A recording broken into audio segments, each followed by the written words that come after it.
Buenos días, buenas tardes, buenas noches a todos nuestros oyentes. El día de hoy tenemos una nueva parte de las 48 leyes del poder. Nos habíamos quedado a la mitad de la ley número 3, que hablaba sobre disimular nuestras verdaderas intenciones. Y bueno, sin más preámbulo, porque el libro está bastante interesante, veamos las claves para alcanzar el poder. Acompáñeme en esta maravillosa y muy simpática aventura.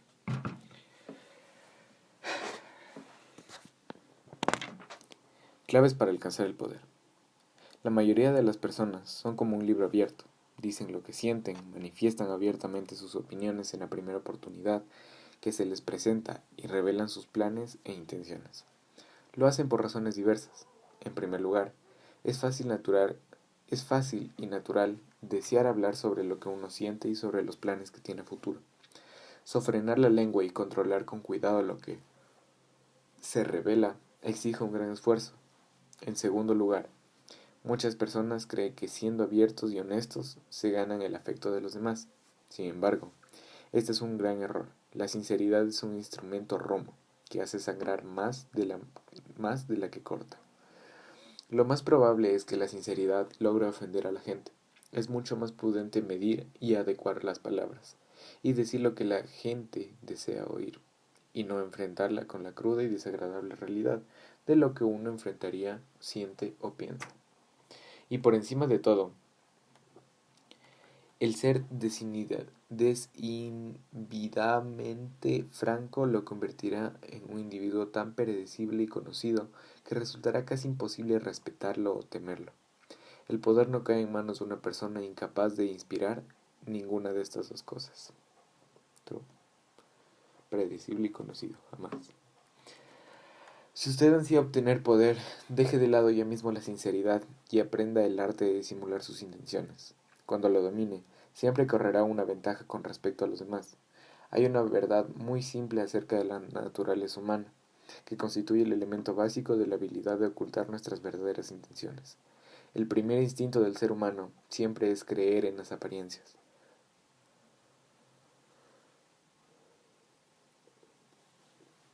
No se puede ir por la vida dudando de la realidad de lo que vemos y oímos, imaginando de las apariencias ocultan otra cosa.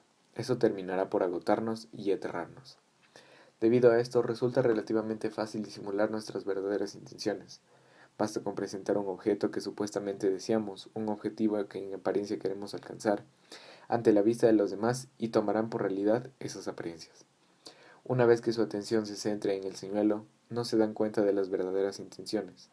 En el arte de la seducción, emita señales contradictorias, tales como el deseo e indiferencia, y no solo despistará a los demás, sino que encenderá su deseo de poseerlo. Una táctica que suele ser eficaz como pista falsa es la de aparentar apoyar una idea o causa por entero opuesta a sus verdaderos sentimientos. Bismarck utilizó esta táctica en forma muy efectiva en su discurso en 1850. La mayoría de la gente supondrá que simplemente ha cambiado de opinión, dado que no es frecuente jugar con tanta ligereza con algo tan emotivo como las opiniones y los valores personales. Lo mismo vale para cualquier objeto de deseo presentado como señuelo. Simule desear algo que en realidad no le interesa obtener, y logrará despistar a sus enemigos que cometerán todo tipo de errores de cálculo. Durante la Guerra de la Sucesión Española en 1711, el duque de Marlborough, comandante de la Armada Británica, deseaba destruir un fuerte francés de importancia clave, ya que protegía un paso vital a través de Francia. Sin embargo, sabía que si llegaba a destruirlo, los franceses descubrirían de inmediato sus verdaderas intenciones: avanzar por aquel camino, de modo que, en lugar de destruirlo, capturó aquel fuerte y dejó allí para que sus tropas, simulando que deseaba utilizarlo para sus propios fines. Los franceses atacaron fuerte y el duque dejó que lo recuperaron. Una vez que los franceses volvieron a ocuparlo, fueron ellos quienes los destruyeron, convencidos de que el duque lo pretendía por alguna razón estratégica importante. Sin el fuerte del camino, había quedado sin protección y Marlborough pudo entrar en Francia sin problemas. Utilice esta táctica de la manera siguiente: oculte sus intenciones, no cerrándose, con lo que se arriesga a sugerir que guarda un secreto y despertar sospechas, sino hablando sin cesar de sus deseos y objetivos, pero no los verdaderos. Con esto matará 3 pájaros de un tiro. Parecerá una persona amable, abierta y confiada. Ocultará sus verdaderas intenciones y hará que sus rivales pierdan tiempo preciso defendiendo el flanco equivocado. Otra herramienta poderosa para despistar a la gente es la franqueza falsa. La gente tiende a confundir la franqueza con la sinceridad. Recuerde que el primer impulso es creer que las apariencias, y dado que todos valoran la sinceridad y quieren creer en la sinceridad de quienes lo rodean, rara vez dudarán de usted o adivinarán sus verdaderas intenciones. El aparentar creer en lo que usted dice confiere un peso a sus palabras. Es así como algo engañó y destruyó a Otelo. En vista de la profundidad de sus emociones y aparente sinceridad de su preocupación por la supuesta infidelidad de Desdémona, ¿qué podía Otelo desconfiar de él? Así fue también como el gran estafador Yellow Kid Whale pudo engañar a sus incautas víctimas, simulando creer absoluta y profundamente en el señuelo que les ponía delante de sus narices. Acciones falsas, un caballo de carrera destinado a perder. Hacía que su realidad fuese difícil de cuestionar. Por supuesto que es importante no ir demasiado lejos en este campo. La franqueza es una herramienta traicionera. Si usted se muestra demasiado apasionado, despertará sospechas en los demás. Muéstrate medido y creíble, o su ardid será detectado. Para convertir su falsa sinceridad en un arma eficaz para ocultar sus intenciones, defienda su fe en la franqueza y en la transparencia como valores importantes. Hágalo en la forma más pública posible. Enfatice su posición sobre el tema. Proclame de tanto en tanto algún pensamiento en el que crea profundamente, pero cuídese, por supuesto, de que en realidad sea irrelevante o insignificante. Talleyrand, el ministro de Napoleón Bonaparte, era un maestro en ganarse la confianza de la gente, revelando algún secreto aparente. Esta simulada confidencia, que no era más que un señuelo, lograba extraer una confidencia real de parte de otras personas. Recuerde, los mejores burladores hacen todo lo que está en su alcance para enmascarar su carácter de bribones. Cultivan un aire de sinceridad en un área para disimular su accionar artero en otra. La franqueza no es más que el señuelo entre las armas de un arsenal. Segunda parte. Utiliza una cortina de humo para ocultar sus actos. El engaño es siempre la mejor estrategia, pero aún el mejor de los engaños exige una cortina de humo para distraer la atención de la gente respecto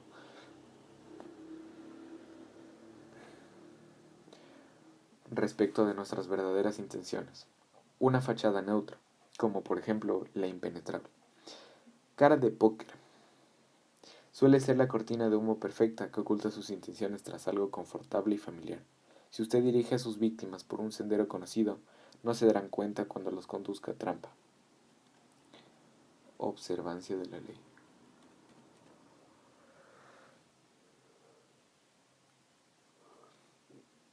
En 1910, un tal señor Sam Gesley, de Chicago, vendió su comercio por casi $1.000.000. Abandonó casi todas sus actividades de negocios y se dedicó solo a la administración de sus numerosas propiedades. En el fondo, no obstante, añoraba sus tiempos de comerciante. Cierto día, un joven llamado Joseph Whale lo visitó en su oficina y le dijo que quería comprar un departamento de Gesley había puesto en venta. Gesley le explicó los términos del negocio. El precio era de $8.000, pero pedía un anticipo de solo $2.000. Will respondió que lo pensaría, pero regresó al día siguiente y ofreció pagarlo al contado el precio total de $8.000, siempre y cuando Gesley pudiera esperar algunos días hasta que Will lograra concretar cierto negocio. Aunque estaba casi retirado de su actividad, Gesley, como hábil comerciante que siempre había sido, sintió curiosidad por saber cómo era el posible Will dispusiera de tanto dinero en efectivo. El monto equivaldría hoy en día a unos $150.000. En tan poco tiempo, Will se mostró reacio a dar explicaciones y se apresuró a cambiar el tema. Sin embargo, ante la insistencia de Gesley y después de que éste le aseguró absoluta reserva, Will le contó la siguiente historia. El tío Will era secretario de un círculo de financistas multimillonarios. 10 años antes, estos acaudalados caballeros habían comprado una cabaña de casa de Michigan a muy bajo precio. La cabaña no se había usado durante años, por lo que decidieron venderla, y pidieron al tío Will que obtuviera ella el dinero que pudiera. Por motivos personales muy fundados, hacía años que el tío guardaba cierto resentimiento contra los millonarios, y aquella sería la oportunidad de desquitarse. Vendería la propiedad a $35,000 a un testaferro. La tarea de Will consistía en encontrarlo. Los hombres de finanzas tenían tanto dinero que no les preocuparía el precio tan bajo. El testaferro, a su vez, revendería la propiedad por su precio real, alrededor de $155,000. El tío Will y el tercer hombre se dividirían entre ellos las ganancias de esta segunda venta.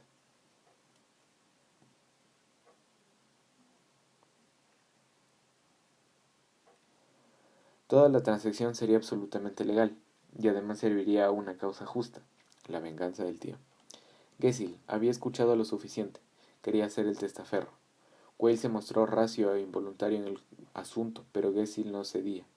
La idea de ganar una suma importancia y embarcarse en una pequeña aventura lo entusiasmaba. Whale explicó que él tendría que poner los $35,000 en efectivo para realizar la operación. Gessil, que era millonario, respondió que podría conseguir el dinero sin dificultades. Al fin, Whale accedió a contar con una reunión entre el tío Gessil y los financistas, en la ciudad de Galesburg, Illinois. En el tren que los condujo Galesburg, Gessil conoció al tío, un hombre importante, que conversó con entusiasmo sobre temas de negocios. Well llevó también a otro hombre, de nombre George Gross. Well explicó a Gessil que él era entrenador de boxeadores, que Gross era uno de los boxeadores más compromarios que estaba entrenando y que lo había llevado para asegurarse de que se mantuviera en forma.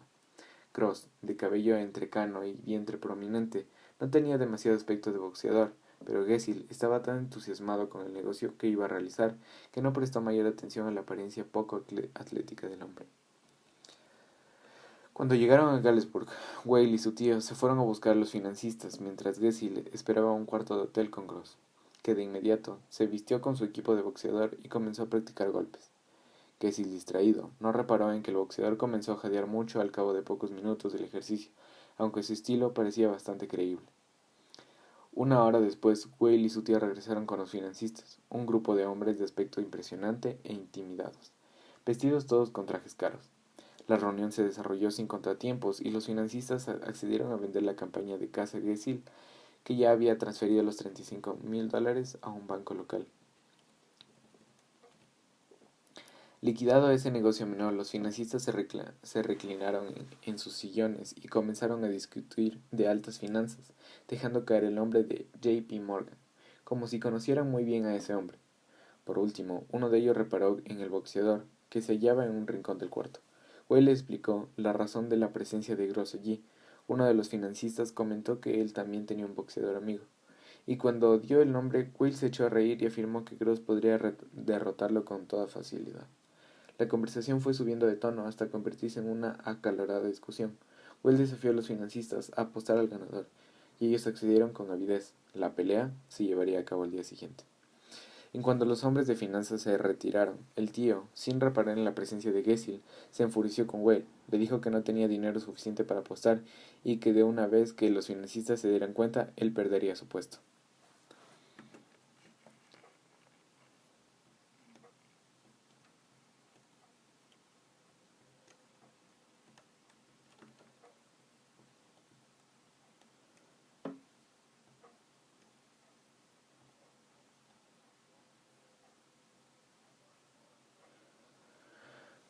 Wells se disculpó por haberlo metido en semejante apuro, pero de inmediato ideó un plan. Como conocía muy bien al otro boxeador, calculaba que un pequeño soborno podría arreglar la pelea. ¿Pero de dónde sacarían el dinero para la apuesta?, planteó el tío. Sin esos fondos quedaba fuera del juego. Al fin intervino Gessil, dado que no quería comprometer su negocio y le importaba ganar la buena voluntad de Whale y de su tío. Ofreció sus $35,000 como parte de la apuesta. Aunque perdería esa suma, haría transferir otro tanto y aún ganaría dinero con la venta de la cabaña. El tío y el sobrino le agradecieron. Con sus propios $15,000 más los $35,000 de la Gessil, tendrían suficiente dinero para la apuesta. Aquella noche, mientras miraba a los dos boxeadores que ensayaban la pelea, en el cuarto de hotel, Gessil disfrutaba de antemano de las secuelas ganancias que obtendría tanto de la pelea como de la venta de la cabaña. La pelea tuvo lugar al día siguiente en un gimnasio. Will se encargó del dinero, guardado, para mayor seguridad, en una caja cerrada. Todo se desarrolló tal como lo había planeado en el hotel. Los financistas miraban con expresión sombría el mal desempeño de su boxeador, y Gesell soñaba en el dinero fácil que estaba por ganar. Pero de pronto, un inesperado swing del boxeador de los financistas dio en pleno rostro de Gross, haciéndolo caer. Cuando golpeó contra la lona, la sangre lo brotó a borbotones de la boca. Tras un acceso de tos, quedó tendido, inmóvil. Uno de los financistas, que había sido médico, le tomó el pulso. Gross estaba muerto. Los millonarios entraron en pánico. Todos debían desaparecer de allí antes de que llegara la policía, ya que podrían ser acusados de asesinato. Aterrado, Gesell huyó del gimnasio y regresó a Chicago, dejando atrás sus $35,000, que le parecieron un precio bajo para evitar verse implicado en un crimen. Nunca quiso volver a ver ni a Whale ni a ninguno de los otros protagonistas de aquel episodio. En cuanto Gesell se fue, Gross se levantó por sus propios medios.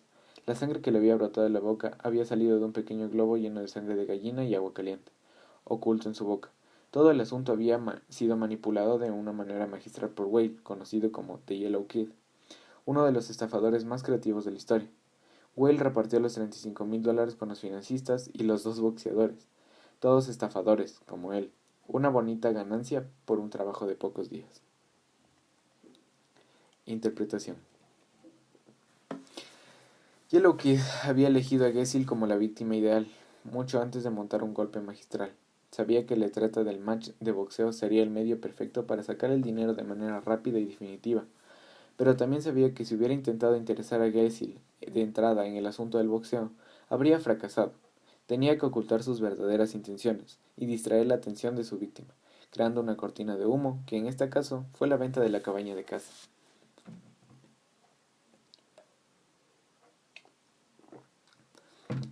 Durante el viaje en tren y en el cuarto del hotel, la mente de Gesell estuvo por completo absorta en el negocio pendiente, el dinero fácil que ganaría y la oportunidad de codearse con hombres de las altas finanzas. Esto demuestra el poder de la distracción en una cortina de humo. Enfrascando en su negocio, la atención de Gesell pudo ser orientada con facilidad hacia el encuentro del boxeo, pero solo ya era demasiado tarde para que se diera cuenta de los detalles que habrían delatado Gross. La pelea, después de todo, dependientemente del soborno y no del estado físico del boxeador. Y al final del episodio, Gesell se sintió tan aterrado ante la supuesta muerte del boxeador que se olvidó por completo de su dinero. Aprenda de Yellow Kid. Una fachada familiar y poco llamativa es la cortina de humo ideal. Encare a su víctima con una idea que parezca de lo más normal, común y corriente. Un negocio o una intriga financiera. La mente de la persona a la que intenta manipular está ahora ocupada y no sospechará nada. Será entonces cuando, con suma cautela, usted lo conducirá hacia el camino lateral y resbaladiza pendiente por la que caerá sin remedio en la trampa.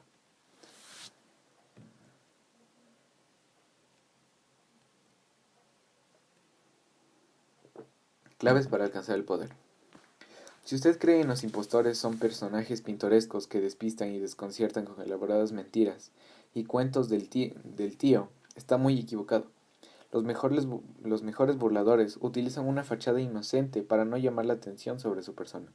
Saben que las palabras y los gestos extravagantes de inmediato despiertan sospechas. Ellos, en cambio, se ocultan tras una gran cara familiar, banal, inofensiva. En el caso del negocio de Yellow Kid Whale con Sam Gesell, lo familiar era la transición comercial. En el caso etíope, fue la obsequiosidad desconcertante de Seilase, es decir, exactamente lo que la balcha esperaba de un caudillo más débil que él. Una vez que haya adormecido la atención del incauto con lo familiar, lo habitual, la víctima no se dará cuenta cuando la argucia que esté perpetrando a sus espaldas. Esto se basa en una verdad muy simple. La gente solo puede centrar su atención en una cosa a la vez. Le resulta demasiado difícil imaginar que la persona inofensiva y en apariencia sincera con lo que están tratando planea una forma simultánea como tenderles una trampa. Cuanto más gris y uniforme sea la cortina de humo, tanto mejor ocultará sus intenciones. Con el señuelo y con las pistas falsas logrará distraer a la gente. Con la cortina de humo adormecerá a sus víctimas y las traerá hacia la red que se les ha tendido. Por la fuerza hipnótica que se cierra, esta suele ser la mejor forma de ocultar sus intenciones. La cortina de humo más simple es la expresión facial. Tras una fachada inofensiva y hermética, es posible planear todo tipo de confusión, sin que ésta sea detectada. Es el arma que han perfeccionado de modo magistral los hombres más poderosos de la historia. Se decía que nadie era capaz de descifrar la expresión de Franklin Roosevelt. El barón James Rothschild disimuló durante toda su vida sus verdaderos pensamientos tras una inofensiva sonrisa y una presencia anodina. Stendhal le escribió a Talleyrand: nunca vio un rostro menos revelador. Henry Kissinger aburría mortalmente a sus contrincantes a la mesa de negociaciones, con su voz monótona, su aspecto insoluso y su interminable letanía de detalles. Entonces, cuando los ojos de los demás ya parpadeaban de tedio de la sacudia del golpe de una lista de condiciones audaces, tomados por sorpresa, resultaba fácil intimidarlos. Como explica un manual de póker, mientras estás jugando su mano, el buen jugador rara vez se desenvuelve como un actor.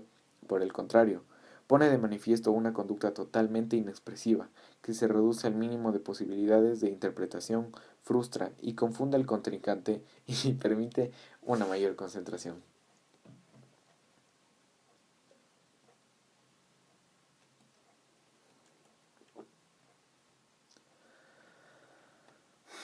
La cortina de humo más simple es la expresión.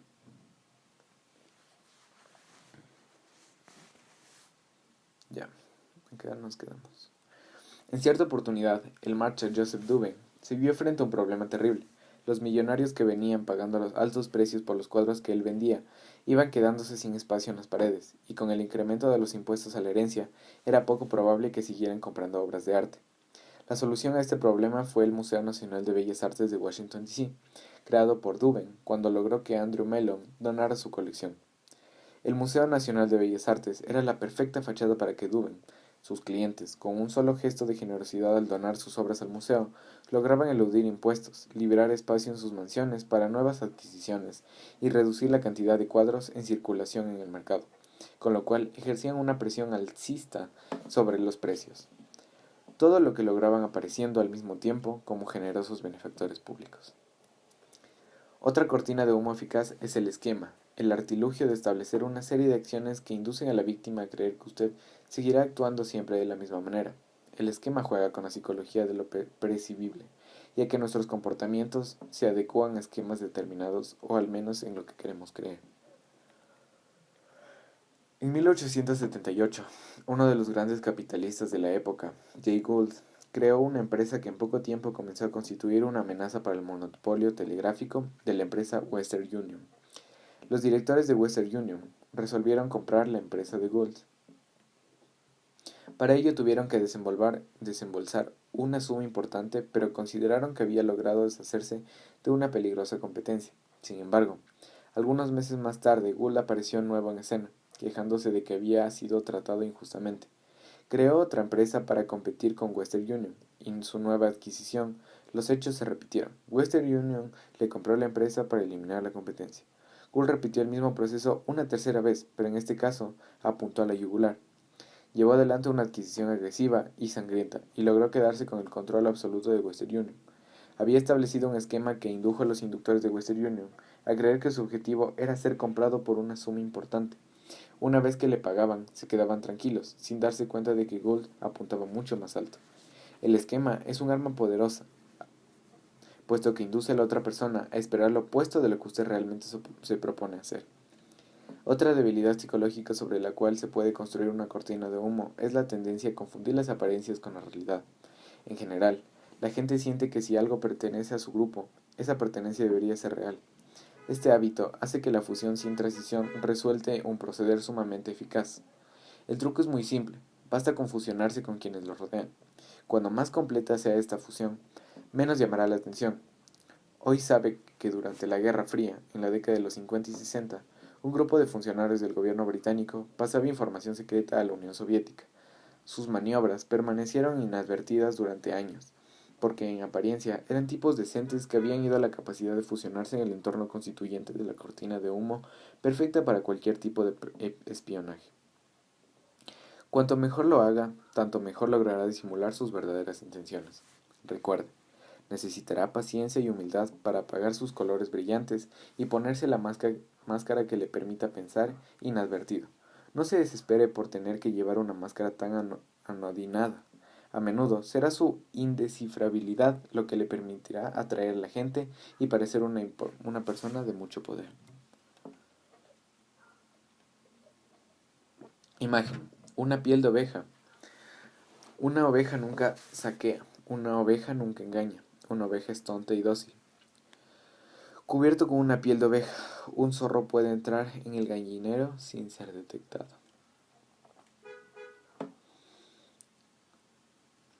Invalidación. No hay cortina de humo, señuelo, falsa sinceridad ni ninguna otra táctica de distracción que logre ocultar sus intenciones si usted ya tiene fama de estafador. A medida que vaya avanzando en edad y que se incrementen sus éxitos, le resultará cada vez más difícil disimular sus tretas y engaños. Todo el mundo sabe de sus trampas. Si insiste en hacer el ingenuo, corre el riesgo de parecer el más grande de los hipócritas, lo que le eliminará seriamente su campo de acción. En tales casos es mejor sincerarse, actuar frente y parecer como no y aparecer como el rufián honesto o mejor aún, el rufián arrepentido. No solo lo admirarán por su franqueza, sino que, lo más maravilloso y sorprendente de todo, podrá seguir aplicando sus estratagemas. Ley número 4. Diga siempre menos de lo necesario. Cheers.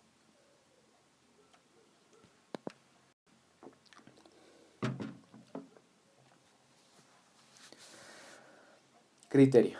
Cuando intente impresionar a la gente con palabras, tenga en cuenta que cuanto más diga, tanto más vulnerable será y tanto menor control de la situación tendrá.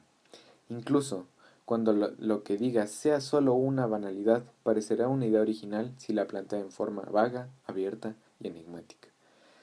Las personas poderosas impresionan e intimidan por su parquedad. Cuando más hable, mayor será el riesgo de decir alguna tontería. Transgresión de la ley. Cayo Coloriano fue un gran héroe militar de la antigua Roma. Durante la primera mitad del siglo V a.C., ganó numerosas batallas que salvaron una y otra vez a la ciudad del desastre, dado que pasaba la mayor parte del tiempo en los campos de batalla. Pocos eran los romanos que lo conocían personalmente, lo que lo convirtió en una especie de figura legendaria. En el año 454 a.C., Coriolano decidió que había llegado el momento de explorar su fama y entrar a la política. Se postuló para el alto cargo de cónsul. La tradición imponía que los candidatos a tan encumbada posición pronunciaran un discurso público al iniciar su campaña electoral. Cuando Coriolano se presentó ante el pueblo, comenzó por mostrar las docenas de cicatrices provocadas por las heridas sufridas a lo largo de 7 años de luchar por Roma. Muy pocos de los presentes prestaron atención al extenso discurso que a continuación pronunció Coriolano. Aquellas cicatrices, prueba intangible de su valor y su patriotismo, conmovieron al pueblo hasta las lágrimas. El triunfo electoral de Coriolano parecía asegurado. Coriolano. Ya. Sin embargo, llegó el día de la elección. Coriolano ingresó en el foro escoltado por todo el Senado y por los patricios que conformaban la aristocracia de la ciudad. El común de la gente se sintió confundida ante semejante alarde de confianza en un resultado electoral favorable. De inmediato, Coriolano pronunció su segundo discurso, dirigiéndose en particular a los ciudadanos acaudalados que habían acompañado al foro. Su tono fue arrogante e insolente. Afirmó estar seguro de obtener la mayoría de votos, se jactó de sus hazañas en el campo de batalla, hizo algunas bromas irónicas que solo eran comprendidas y compartidas por los patricios, acusó con agresividad a los contrincantes e hizo especulaciones sobre las riquezas que procuraría para Roma. Esta vez el pueblo lo escuchó, no se había percatado de que su legendario militar era también un engreído fanfarrón. Las noticias acerca del segundo discurso de Coriolano se difundieron con rapidez por toda Roma, y el pueblo se congregó en masa para asegurarse de que no fuese electo. Derrotado Coriolano, volvió al campo de batalla amargado y jurando vengarse del pueblo que había votado en su contra. Algunas semanas más tarde llegó a Roma un importante cargamento de granos. El Senado estaba preparado para distribuir el alimento gratuitamente entre el pueblo. Pero cuando se disponían a someter esa decisión en su votación, apareció Coriolano en escena y subió al estrado del Senado. En su discurso afirmó de una distribución masiva de ese tipo tendría un efecto negativo en la ciudad. Varios senadores se plegaron a su posición y el voto sobre la distribución gratuita fracasó. Coriolano no se detuvo allí. Acto seguido, condenó el concepto básico de la democracia y propuso deshacerse de los representantes de aquella clase plebeya, los tribunos, y entregar un gobierno a la ciudad exclusivamente a los patricios.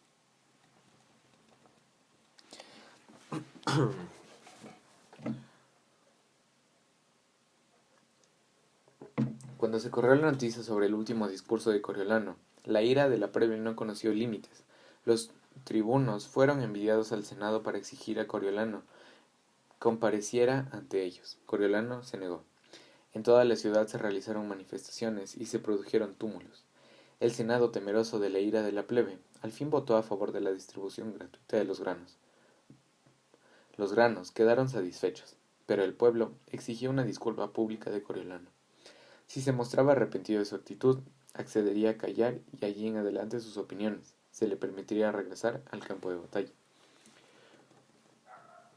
Coriolano apareció una última vez en el pueblo, que se dispuso a escucharlo en respetuoso silencio. Comenzó a hablar en tono de quedo y medido, pero a medida que avanzaba su discurso, se volvería cada vez más agresivo y hasta profería insultos.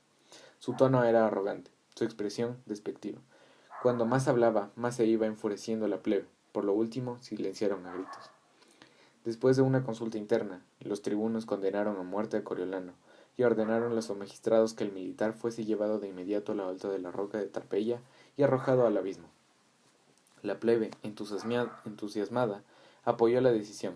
Sin embargo, los patricios lograron intervenir y la sentencia fue conmutada por la condena de destierro de por vida. Cuando el pueblo se enteró del gran héroe militar de Roma, nunca más regresaría a la ciudad. Salió a celebrar a las calles. Nunca antes había visto una semejante celebración, ni siquiera ante la derrota de un enemigo extranjero. Interpretación. Antes de su ingreso en la política, el hombre coriolano despertaba admiración y respeto. Sus triunfos en el campo de batalla lo mostraban como un hombre de gran valor y coraje. Dado que los ciudadanos sabían muy poco de él, se empezaron a tejer todo tipo de leyendas en torno a su nombre. Sin embargo, en el momento en el que se presentó ante los ciudadanos de Roma y dijo que en realidad sentía y pensaba todo el ministerio y toda la grandeza se esfumaron, fanfarroneaba y profería amenazas como un soldado cualquiera, insultaba y difamaba a sus contrincantes como si se sintiera amenazado e inseguro. De pronto, ya no era absoluto lo que la gente había imaginado. La discrepancia entre la leyenda y la realidad resultó una enorme desilusión para quienes querían creer en su héroe. Cuando más hablaba Coriolano, tanto menos poderoso se lo veía.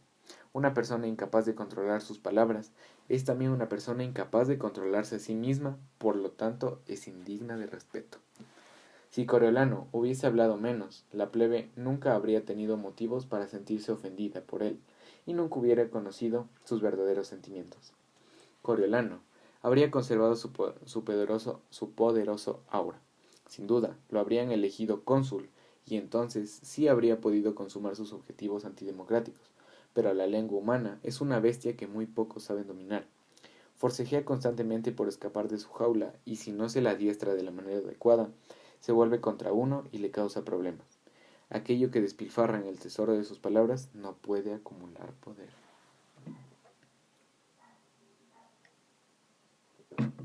Las ostras se abren por completo cuando hay luna llena, y cuando los cangrejos ven una ostra abierta, tiran adentro de ella una piedrita o un trozo de alga, a fin de que la ostra no pueda volver a cerrarse. El cangrejo puede devorarla. Este es también el destino de quien abre demasiado la boca, con la cual se pone a merced de lo que escucha.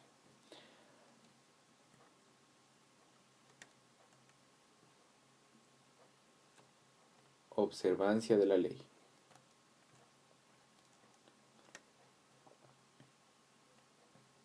En la corte, Luis XIV, los nobles y los ministros pasaban días y noches enteros debatiéndose el tema de Estado. Consultaban, discutían, hacían y rompían todo tipo de alianzas, y volvían a discutir hasta que al fin llegaba el momento crucial. Dos de ellos eran elegidos para presentar al rey las dos posturas opuestas, para que luego el soberano optara por una. Una vez elegidas estas personas, se planteaba otro tipo de discusión. ¿Cómo realizaría la presentación del tema? ¿Qué argumentos resultarían atractivos al rey y cuáles inspirarían rechazo? ¿A qué hora del día y en qué lugares del palacio sería más conveniente que los representantes lo abordaran? ¿Cuáles serían las expresiones faciales más convenientes? Por fin, una vez acordados todos esos detalles, llegaba el momento crucial. Los dos hombres abordaban a Luis XIV, siempre de forma delicada y comedida, y cuando éste les prestaba atención, prestaban el tema en cuestión explayándose sobre las distintas opciones. Luis XIV solía escuchar en silencio, con expresión enigmática. Cuando ya finalizada la exposición, los emisarios le preguntaban cuál era su opinión. El rey los miraba y les decía, ya veré, y se retiraba. Los ministros y cortesanos no volvían a oírle una palabra más sobre el tema, simplemente veían el resultado. Semanas después, cuando el soberano tomaba una decisión y actuaba en consecuencia, jamás se molestaba en volver a consultarlo sobre el asunto.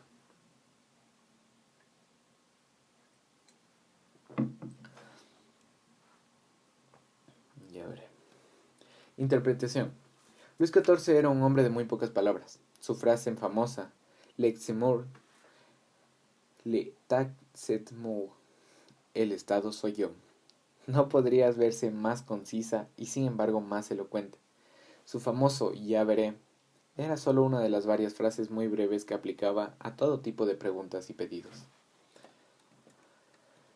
Luis XIV no siempre había sido así. De joven era conocido por su locuacidad y su deleitaba con su propia elocuencia. La actitud taciturna de madurez era algo impuesto, una máscara que usaba para desconcertar a quienes lo rodeaban. Nadie sabía con exactitud cuál era su posición, ni podía predecir sus reacciones. Nadie podía intentar engañarlo diciéndole que él creía que él lo que quería oír, ya que nadie sabía qué era lo que deseaba oír. Nadie podía intentar engañarlo diciéndole lo que creía que él quería oír, ya que nadie sabía qué él era lo que quería oír. Al hablar y hablar ante el silencioso Luis XIV, los cortesanos revelaban más y más sobre sí mismos, información que luego el rey utilizaría contra ellos de manera muy eficaz. A la larga, el silencio de Luis XIV aterrorizaba y sojuzgaba a quienes lo rodeaban. Ese era uno de los pilares de su poder, como escribió Saint-Simon. Nadie sabía tan bien como él vender sus palabras, su sonrisa e incluso sus miradas. En él todo era valioso, porque creía diferencias, y su majestuosidad era realizada por su parquedad. Claves para alcanzar el poder. En muchos aspectos, el poder es un juego de apariencias, y cuando usted dice menos de lo necesario, parecerá inevitablemente más grande y poderoso de lo que en realidad es. Su silencio hará sentir incómodos a los demás. El ser humano es una máquina de continuo interpreta y explica. Necesita saber qué es lo que usted está pensando. Si usted explica, controla con cuidado lo que revela. Los otros no pueden adivinar sus intenciones ni el significado real de sus manifestaciones. Sus respuestas breves y sus silencios pondrán a los demás a la defensiva y nerviosos. Tratarán de llenar el silencio con todo tipo de comentarios que revelarán información valiosa sobre sí mismos y sus debilidades. Saldrán de una reunión con usted sintiendo que algo les ha sido robado y irán ponderando cada palabra que usted haya dicho. Esta atención especial a sus breves comentarios no hará más que incrementar su poder. Decir menos de lo necesario no es algo reservado a reyes y estadistas. En la mayor parte de los aspectos de nuestra vida, cuando menos diga, tanto más profundo y misterioso parecerá. De joven, el artista Andy Warhol comprendió que en general resulta imposible lograr que la gente haga lo que uno quiere con solo hablarle. Se vuelven contra uno y hacen exactamente lo contrario, o desobedecen las indicaciones por el simple gusto de desobedecer. En cierta oportunidad, Warhol le dijo a un amigo, aprendí que uno tiene más poder cuando se calla la boca. Más adelante, Warhol utilizó una estrategia con gran éxito. Sus entrevistas eran verdaderos ejercicios de discurso oracular. Solía decir algo vago y ambiguo y el entrevistador se rompía la cabeza tratando de descubrir el significado de sus palabras, imaginando que había algún profundo significado oculto tras sus frases carentes de significado. Warhol raras veces hablaba de su trabajo, sino que dejaba que los demás lo interpretaran. Decía haber aprendido esa técnica del maestro del enigma, Marcel Duchamp, otro artista del siglo XX, que se dio cuenta más pronto de que cuanto menos decía en su obra, más la gente hablaba de ella, y cuanto más hablaba de la gente de su obra, tanto más valiosa se tornaba esta.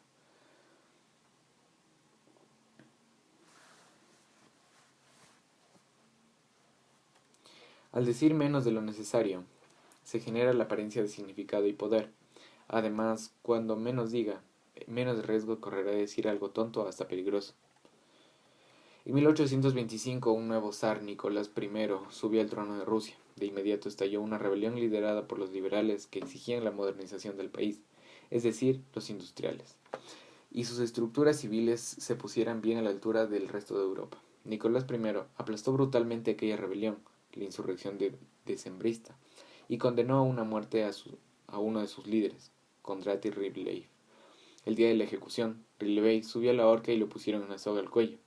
Cuando se abrió la trampa, la cuerda se cortó y el hombre cayó al suelo. En aquella época, hechos como este eran considerados como señales de la providencia o la voluntad divina, y el hombre que se salvaba de esta forma de una ejecución solía ser indultado.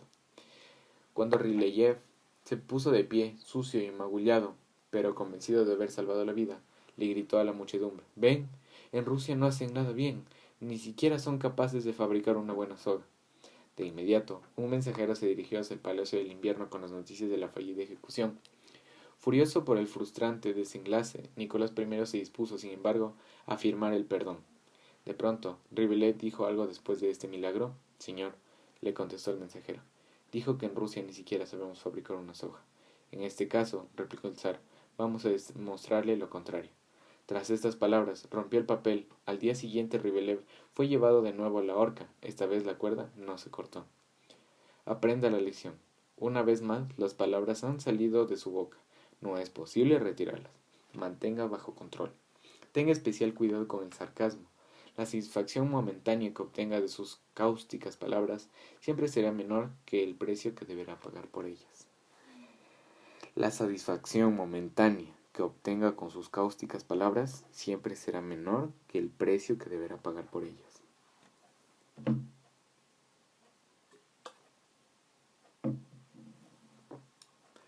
Autoridad. Nunca comience a mover los labios antes que sus subordinados. Cuanto más tiempo guarde silencio, más pronto sus labios los demás moverán, y a medida que ellos muevan los labios, usted podrá entender sus verdaderas intenciones. Si el soberano no muestra misterioso, los ministros encontrarán la oportunidad para exigir y exigir. Han Fei-tzu, filósofo chino, siglo III a.C. Invalidación. Hay momentos en los que no es inteligente guardar silencio. El silencio puede despertar sospechas e incluso inseguridad, sobre todo sus superiores. Un comentario vago o ambiguo puede exponerlo a interpretaciones que usted no espera ni desea. El silencio y el decir menos de lo necesario es un arte que debe ejercerse con cautela y en las situaciones adecuadas.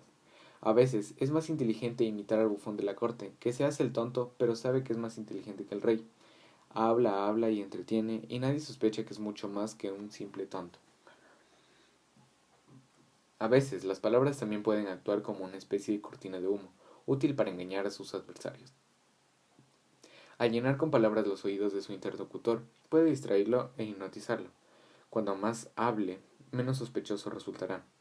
Las personas verborrágicas no suelen ser consideradas falsas o manipuladoras, sino incapaces y poco sofisticadas.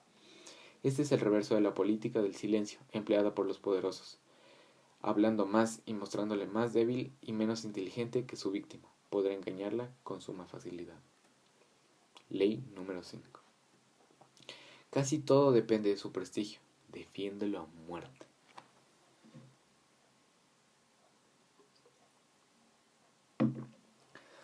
Criterio. Su renombre y su prestigio constituyen la piedra angular del poder. Basta el prestigio para intimidar y ganar. Sin embargo, una vez que decae, usted se tornará vulnerable y será atacado por todos los flancos. Convierta su prestigio en una fortaleza inexpugnable. Manténgase alerta frente a cualquier tipo de ataques potenciales y desbarátelos ante las que los produzcan. Al mismo tiempo, aprenda a discutir a sus enemigos, abriendo brechas en la reputación de ellos. Luego dé un paso al costado y deje que la opinión pública los crucifique solos. Observancia de la Ley 1. Durante la Guerra de los Tres Reinos, ocurrida en China de 207 a 265 d.C., el gran general de Kuko Liang, que lideraba las fuerzas del reino Shu, Envió a su nutrido ejército hacia un campamento distante, mientras él se quedaba descansando en una pequeña ciudad, con solo un puñado de soldados. De pronto, los centinelas de la ciudad le comunicaron la alarmante noticia de que se acercaba una fuerza enemiga de más de 150.000 hombres al mando de Sima Yi. Como solo contaba con un centenar de hombres para defenderlo, la situación de Ku Liang era desesperada.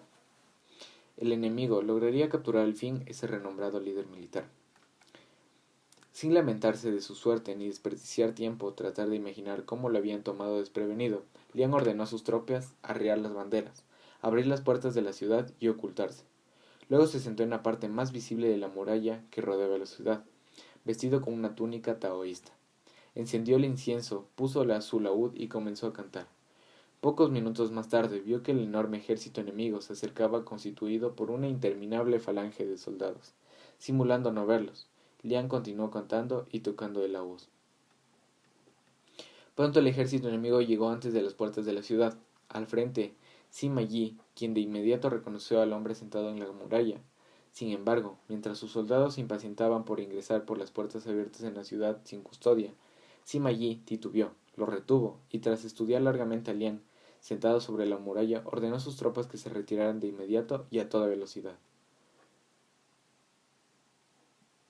Interpretación. Zhuge Liang era considerado por el apodo de Dragón Dormido. Sus proezas durante la Guerra de los Tres Reinos fueron legendarias. En cierta oportunidad llegó a su campamento un hombre que, tras afirmar que era un teniente despedido de las fuerzas enemigas, ofreció ayuda e información. Liang se percató enseguida de que se trataba de una trampa. Aquel hombre no era un desertor sino un espía, y era preciso decapitarlo. Sin embargo, a último momento, cuando el lancha ya estaba por caer, Liang se detuvo la ejecución y ofreció respetar la vida del hombre si consentía en convertirse en un doble agente. Agradecido y aterrado, el hombre accedió y comenzarlo a suministrar información falsa al enemigo. Liang ganó la batalla tras batalla. En otra ocasión, Liang robó un sello militar para forjar documentación falsa que enviara a las tropas enemigas a sitios distantes. Una vez dispersas, logró capturar 3 ciudades, con lo cual consiguió dominar un corredor dentro del reino enemigo. También mediante artimañas hizo creer que el enemigo que uno de sus mejores generales era un traidor, con lo cual obligó a escapar y unirse a las fuerzas de Liang. El dragón dormido cultivó con esmero su reputación de ser uno de los hombres más sagaces e inteligentes de China, alguien que siempre se guardaba un as bajo la manga. Esa fama, tan poderosa como cualquier otra arma, llenaba de terror a sus enemigos.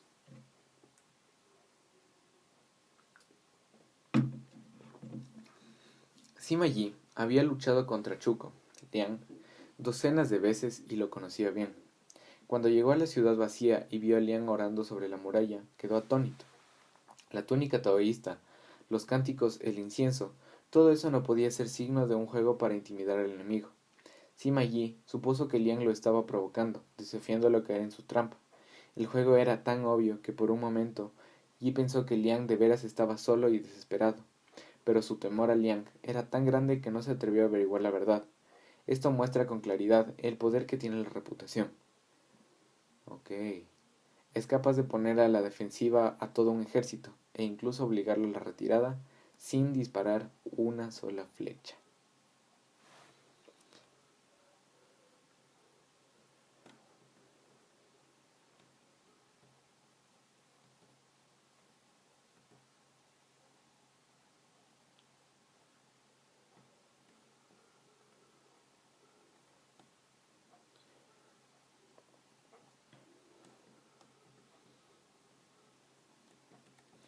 Observancia de la ley, parte 2. En 1841, el joven P. T. Barnum, que trataba de afirmar su reputación sobre el principal productor de los espectáculos de los Estados Unidos, decidió comprar el American Museum de Manhattan y convertirlo en una colección de curiosidades que le aseguraría su fama. El problema era que no tenía dinero, pedían $15,000 por el museo, pero Barnum logró presentar una propuesta que resultó atractiva a los dueños de la institución. A pesar de que en ella sustituía el dinero en efectivo por docenas de garantías y referencias, los propietarios llegaron a un acuerdo verbal con Barnum. Pero a último momento, el socio principal cambió de idea y el museo y su colección fueron vendidos a los directores del Paris Museum. Barnum estaba furioso, pero el socio le explicó que los negocios son negocios y que el museo se había vendido en Pels porque éste tenía una gran reputación, cosa que Barnum carecía. Barnum decidió de inmediato que ya no tenía reputación para poder negociar. Su único recurso consistía en arruinar la reputación de Pels, de modo que inició una campaña de cartas a los diarios, en la que acusaba a los dueños de Pels de ser una banda de directivos bancarios fundidos, que no tenían ni idea de cómo manejar un museo o entretener al público. Advirtió al público que no comprara acciones de Pils, porque la compra de otro museo debilitaría los recursos de la empresa. La campaña resultó eficaz, las acciones cayeron de manera estrepitosa, y la pérdida de confianza de la reputación y los museos antecedentes de Pels. Los dueños de American Museum desistieron en la transacción y vendieron todo a Barnum. Al Pils le llevó años recuperarse y sus dueños nunca olvidaron que lo que Barnum había hecho. El señor Peel, una persona, decidió atacar a Barnum forjándose fama de dedicarse al entretenimiento intelectual y promoviendo los programas del museo como más científicos de lo que el vulgar competidor. El hipnotismo era una de las acciones científicas de Pils y que durante un tiempo logró atraer multitudes y tener mucho éxito. Barnum decidió defenderse atacando de nuevo la reputación de Pils. Organizó un espectáculo de hipnotismo durante cuyo transcurso él mismo, en apariencia, lograba que una niña entrara en un trance. Una vez que la pequeña parecía sumida en profundo trance, Barnum trataba de hipnotizar a personas del público. Pero por mucho que lo intentara, ninguno de los espectadores entraba en trance, y muchos se echaban a reír. Frustrado por el fracaso, Barnum anunció al fin que, para probar que el trance de la niña era real, le cortaría un dedo de la mano sin que ella se diera cuenta. Pero en cuanto comenzó a afilar el cuchillo, la niña abrió los ojos y salió corriendo, para gran regocijo del público. Barnum repitió esta y otras parodias durante varias semanas. Al poco tiempo ya nadie podía tomar en serio el espectáculo de Pils, y la afluencia del público decayó marcadamente, hasta que al cabo de unas semanas el espectáculo tuvo que cerrar. Durante los años siguientes, Barnum logró establecer una pequeña reputación de audaz y consumado productor de espectáculos, fama que perduró durante toda su vida. Peel, por su parte, nunca logró recuperar su buena reputación.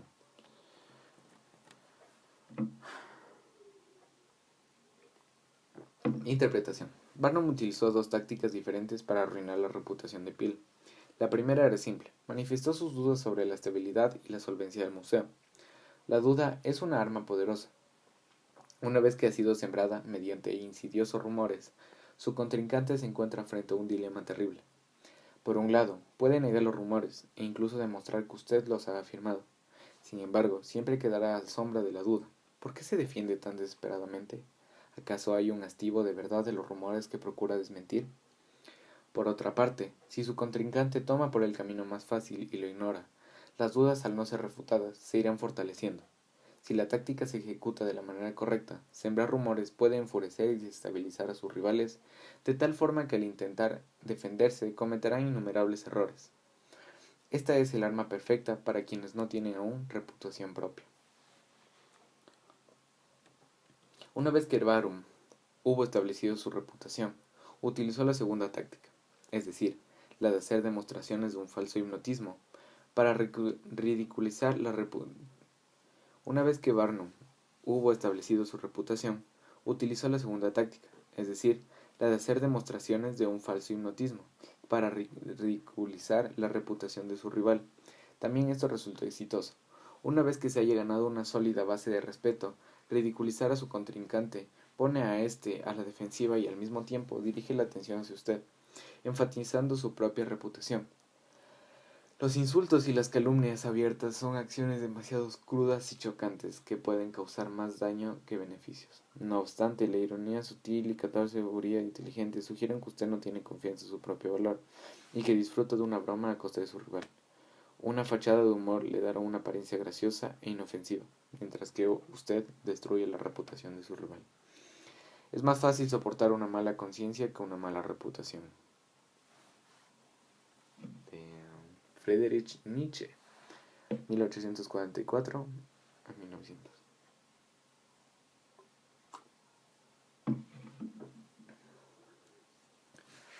Claves para alcanzar el poder. La gente que nos rodea, incluso nuestros mejores amigos, Siempre serán, en cierta medida, misteriosos e insondables. Sus caracteres tienen recovecos secretos que nunca revelarán. Pensándolo bien, la imposibilidad de reconocer a fondo a los demás puede resultar algo perturbador, dado que haría imposible juzgar y evaluar a los demás. Es por eso que preferimos ignorar ese hecho y juzgar a la gente sobre la base de sus apariencias, lo que salta a la vista, la ropa, los gestos, las palabras y las acciones. En el ámbito social, las apariencias son el barómetro que utilizamos para juzgar a los demás, algo que nunca debemos olvidar. Un paso en falso, un cambio torpe o repentino en su apariencia puede resultar desastroso. De ahí fabricar y mantener una reputación adecuada, por uno mismo, resulta primordial importancia. Esa reputación lo protegerá del peligro juego de las apariencias, pues distraerá el ojo avisor de los demás, le impedirá saber cómo es usted en realidad y le otorgará un importante grado de control sobre la manera de cómo juzga el mundo. Es decir, lo sitúa en una posición de poder. La reputación tiene el poder de la magia. Basta un golpe de esa varita mágica para duplicar su fuerza. También puede hacer que la gente huya de usted. Que una misma acción parezca brillante o aterradora depende por completo de la reputación de quien la realiza.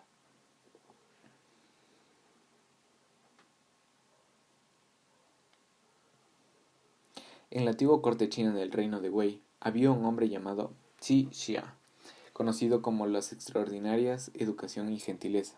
Se convirtió en el favorito del gobernante.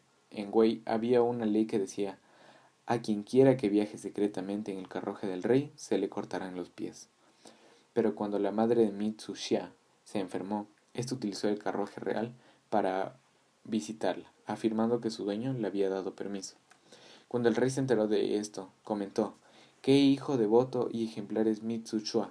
Por amor a su madre, hasta olvidó de que estaba cometiendo un delito que podría costarle los pies». Esta oportunidad, ambos pensaban por el huerto real.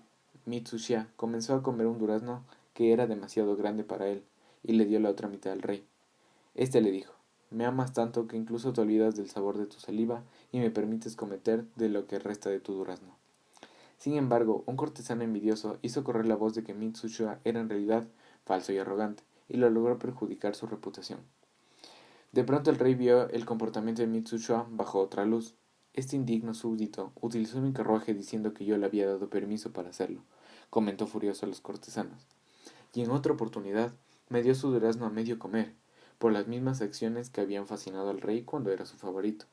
Mitsushia tuvo que pagar muy caro. El destino de sus pies dependía únicamente y exclusivamente de la fuerza de su reputación.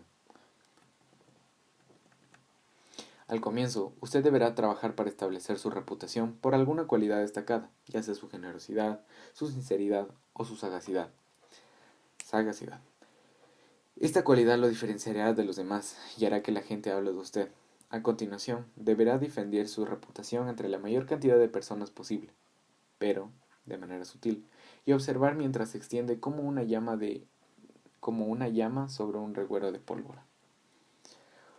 Una reputación sólida reforzará su presencia y destacará sus puntos fuertes sin necesidad de gastar mucha energía en ello. También puede caerle una aura que infundirá respeto e incluso temor. Durante los combates en el desierto del norte de África, durante la Segunda Guerra Mundial, el general alemán Erwin Rommel había ganado reputación por sus maniobras sagaces y engañosas, que aterrorizaban a sus enemigos. Incluso cuando sus fuerzas fueran diezmadas y los tanques británicos superaban a los alemanes en una proporción de 5-1, se evacuaban ciudades enteras cuando se corría la voz de que Rommel se acercaba. Como suele decirse, cría fama y échate a dormir. Y si su fama inspira respeto, logrará eficaces resultados antes de que usted entre en escena o emita una sola palabra. Antes de todo ello, el éxito parecería estar siempre marcado por los triunfos pasados. Gran parte del éxito de la táctica diplomática de Henry Kissinger se basaba en su fama de saber allanar diferencias. Nadie quería que lo consideraran tan necio que Kissinger no pudiese influir sobre su ánimo. En cuanto el nombre de Kissinger entraba en las negociaciones, se daba por sentado que había un tratado de paz. Base su reputación en cualidad genuina, esta cualidad única, por ejemplo la eficiencia o la seducción, se convierte en una especie de tarjeta de presentación que anuncia su presencia y hace que los demás sucumban a su encanto. Si tiene fama de ser sincero, podrá llevar a cabo todo tipo de engaños. Casanova utilizaba su fama de gran seductor para allanar el camino de sus futuras conquistas. Las mujeres que habían oído hablar de sus virtudes sentían gran curiosidad y deseaban descubrir por sí mismas cuáles eran los encantos del seductor. Quizá usted ya haya arruinado su reputación, por lo cual le resulta muy difícil crearse una nueva. En tal caso, lo más inteligente es asociarse con alguien cuya imagen contraste con la suya, de modo de utilizar el buen nombre del otro para alabar y encumbrar el suyo propio. Por ejemplo, es más difícil borrar una fama de falso o inescrupuloso, pero la asociación con alguien que sea ejemplo de franqueza y sinceridad podrá ayudarlo a superar tal inconveniente. Cuando Pet Banum quiso limpiar su fama de promotor de entrenamientos vulgares, trajo de Europa a la cantante Jenny Lind, que tenía reputación de ser una estrella de primera magnitud. La gira de la cantante por los Estados Unidos, auspiciada por Barnum, resaltó de la manera positiva la imagen de él. De manera similar a los grandes capitalistas estadounidenses del siglo XIV, le resultó imposible durante largo tiempo librarse de una reputación de crueldad y mezquinidad. Solo cuando comenzaron a coleccionar obras de arte, de ese modo que los nombres Morgan y Frick quedaron asociados en forma permanente a los de Da Vinci y Rembrandt. Les fue fácil superar, en gran medida, los aspectos negativos de su imagen. Thomas Edison, considerado el inventor que logró controlar la electricidad, estaba convencido de que un sistema aplicable tendría que basarse en la corriente directa.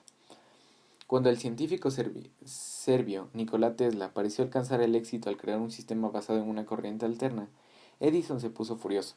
Decidido a arruinar la reputación de Tesla, hizo creer al público que el sistema de corriente alterna era inherente e inseguro y Tesla era un irresponsable al promoverlo. Con este fin, utilizó todo tipo de animales domésticos para electrocutarlos con corriente alterna. Como esta acción no resultó argumento suficiente, logró que las autoridades de la prisión de estado de Nueva York organizaran en 1890 la primera ejecución de shock eléctrico, utilizando corriente alterna. Pero todos los experimentos de Edison hasta aquel momento se habían realizado con animales pequeños, de modo que la carga eléctrica resultó demasiado débil para un ser humano. Y el hombre no murió en el primer intento. En una ejecución oficial, que acaso haya sido la más cruel de la historia en Estados Unidos, hubo que repetir el procedimiento, lo que constituyó un espectáculo horrendo. A pesar de la larga, el nombre Edison quedó reivindicado. En aquel momento su campaña de desacreditación perjudicó más su propia reputación que la de Tesla, y debió desistir continuar con ella. La lección es evidente: nunca vaya demasiado lejos en los ataques de este tipo, porque la mirada de todos se concentrará más en su propia venganza que en la persona que usted intenta difamar. Cuando su propia reputación sea sólida, utilice tácticas más sutiles, como la sátira y el humor irónico, para debilitar su corriente al tiempo que usted queda como un tipo simpático y encantador. El poderoso león juega con el ratón que se le cruza en el camino. Cualquier otra reacción no haría más que deteriorar su temible reputación. Imagen: una mina llena de diamantes y rubíes. Usted buscó en el lugar del tesoro, lo excavó y ahora su riqueza está asegurada. Defiéndalo con su vida, si es necesario. Asaltantes y ladrones echarán en todas partes. Nunca dé su riqueza por asegurada y renuévela constantemente. El tiempo reducirá el brillo de sus joyas ocultándolas a la vista. Invalidación. Aquí no hay invalidación posible. La reputación es algo crítico y fundamental. Esta ley no admite excepciones. Es posible que, si la opinión de los demás les resulta indiferente, adquiera cierta fama de insolente y arrogante, lo cual en sí mismo puede constituir una imagen valiosa. Oscar Wilde, por ejemplo, la explotó con maestría, pero dado que tenemos que vivir dentro de una sociedad en la que dependemos de las opiniones de quienes nos rodean, no se gana nada descuidando la propia reputación. Si no le importa cómo lo perciben los demás, permitirá que otros decidan por usted. Sea el dueño de su propio destino y también de su reputación. Muy bien, nos quedamos en la ley, para empezar, la ley número 6. Un gran episodio, me gustó mucho cómo quedó. Hemos aprendido cosas nuevas, la reputación es muy importante y debemos de construirla, creo que modificándole a mi realidad. Hay que construirla con acciones. Probablemente depender siempre de la opinión de los demás no sea sano y más bien te llegue a enfermar alguna vez. Por lo que haz cosas por ti mismo. Tu reputación, hazla tú mismo con acciones, con cosas que te gusten. Trabaja en ti mismo. Y poco a poco se verá reflejado en tu felicidad, tu autoestima. Y eso te dará una reputación. Y de a poco vas encontrando quién eres tú. Para no todos aplica ser una persona que sea sincera o una persona que se caracteriza por ser bondadosa. Cada uno encuentra su personalidad, cada persona es diferente. Pero si trabajas en ti mismo, va a pasar cosas buenas. Y la de hablar mucho menos te hace más valioso. Lo que carece es más valioso. Así que hablar un poco menos si es que discuten con alguna ex o algún compañerito que no les cae. Solo digan lo más relevante posible que encuentren de todo lo que van a decir. Y váyanse discretamente. Eso solo hará que ardan en sí mismos y ustedes terminen ganando. Esto ha sido todo por el episodio del día de hoy. Muchas gracias por acompañarnos. Nos quedamos para leer la ley número 6. Wow, imagínense, nos faltan 42 leyes más. Pero bueno, yo creo que es un libro de bastante aporte. Con 6 leyes yo creo que podríamos estar bastante sentados en un aproximado de lo que es controlar nuestra vida. Yo creo que es 48 leyes del poder en nuestra propia vida. Entonces, sin más que decir, muchas gracias por acompañarnos en este episodio de Voces Disidentes y nos vemos en una próxima ocasión con la parte 3. Chao.